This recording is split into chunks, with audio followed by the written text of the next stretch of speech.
তোমার অন্য সন্তানদেরকে নিয়ে থাক, আমাকে আর সন্তান বলার দরকার নেই, আমার মা নেই, এরকম ভাবে কথা বলি। কিন্তু 1 ঘন্টা 2 ঘন্টা পর আবার আম্মু খাবার দাও, আম্মু এটা করো, আম্মু এটা করো, আম্মু এই। কিন্তু ঝগড়া কিন্তু মানে ঝগড়ার সময় অনেক কিছু বলি, কিন্তু পরে গিয়ে সব ভুলে যাই। মা হচ্ছে এরকম জিনিস। মায়ের সংজ্ঞাটা একটু। ভাই আমি সরি, আমি আর বলতে পারবো না ভাই, আমার মাফ করে। আমি মা দিবসের সবার উদ্দেশ্যে কিছু বলো।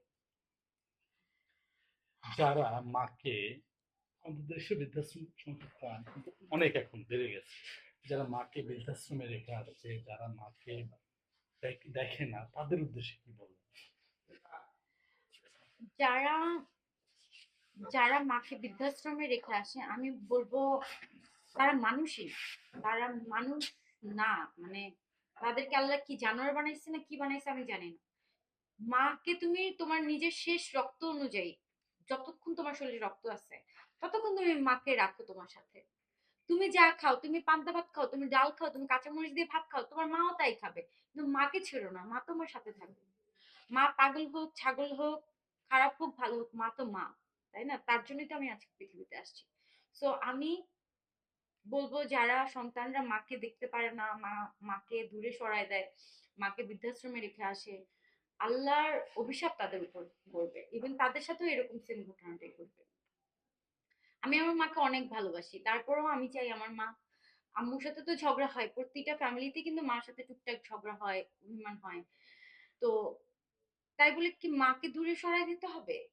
আমি সব সময় চাই আমার আমার আম্মু আমার সাথে সব সময় থাকুক। আমি আমি পারলে, আমার তো এখন বিয়ে হয়ে গেছে, আমি পারলে আমার শ্বশুরবাড়িতে আমার মাকে নিয়ে যাই। আমার এরকম ফিল হয় যে মা আমার সব সময় আমার পাশে থাকে। তো আমি সবাইকে বলবো মার কোনো দিবস নেই, প্রতিদিনই মা দিবস, প্রতিদিনই মার প্রতি ভালোবাসা আছে। তো আমি সবাইকে বলবো মাকে অনেক ভালোবাসবেন, আর মার দোয়া যদি সবার উপরে থাকে তাহলে আপনি অনেক দূর যাবেন। মার দোয়াটা অনেক ইম্পর্টেন্ট। আমার মা আমার জন্য অনেক দোয়া করে। আজকে আমি এত দূর পর্যন্ত এসেছি আমার মার দোয়ার জন্য, আমার মার জন্য। সো আমি আমার মার কাছে অনেক ঋণী, অনেক কৃতজ্ঞ। আমি সবসময় দোয়া করি আল্লাহ যেন আমার মাকে অনেক হায়াত দান করে, অনেক মানে দীর্ঘজীবী করে। আমি যেন আমার মাকে আরো আরো অনেক বছর পাই আমাদের মাঝে। মানুষ তো বয়স হয়ে গেলে একটা সময় চলে যায়। আমি আল্লাহর কাছে সবসময় একটাই দোয়া করি, আল্লাহ তুমি আমার মাকে অনেক হায়াত দান করো, সব অসুখ বিসুখ রোগ বালাই থেকে তুমি আমার মাকে মুক্তি দাও। সুজিত ভাইকে জানছিল, মানে ভাই যে আপনি মার খেয়েছিলেন, হ্যাঁ, দুলা ভাইয়ের জন্য মার খেয়েছিলেন, মারা তো জানছে। হ্যাঁ, ও সাথেই ছিল আমার। মাথা না তো দাও। না, আম্মু তো জানতো যে আমাদের সম্পর্কের কথা, কিন্তু আম্মু মানে কোনো বাবা মাই চায় না যে ছেলেমেয়েরা প্রেম করুক, সব বাবা মাই প্রেমের বিরোধিতা করে। তো আম্মু চাইতো না যে আমি সাজিলের সাথে ঘুরি। হ্যাঁ, তো আমার একটা গাড়ি ছিল। তো সাজিল, আমি আমি যখন ড্রাইভার নিয়ে বেরোতাম, ড্রাইভারকে মাঝপথে বিদায় করে দিতাম। তো তখন সাজিল ড্রাইভ করতো, সাজিল আমাকে নিয়ে করতো।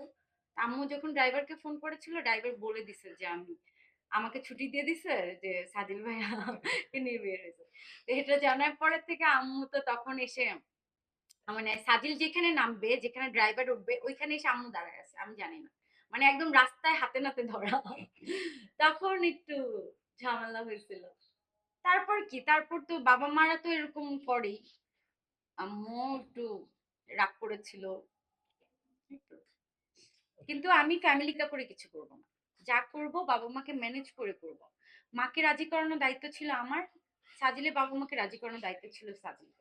তা আমি শেষমেশ আমি সফল হয়েছি, আমার মাকে যেভাবে হোক রাজি করিয়েছি। আমার ফ্যামিলি সবাই হাসি মুখী ভাবে আমার বিয়েটা দিয়েছে। এর দিক থেকে আমি অনেক সফল।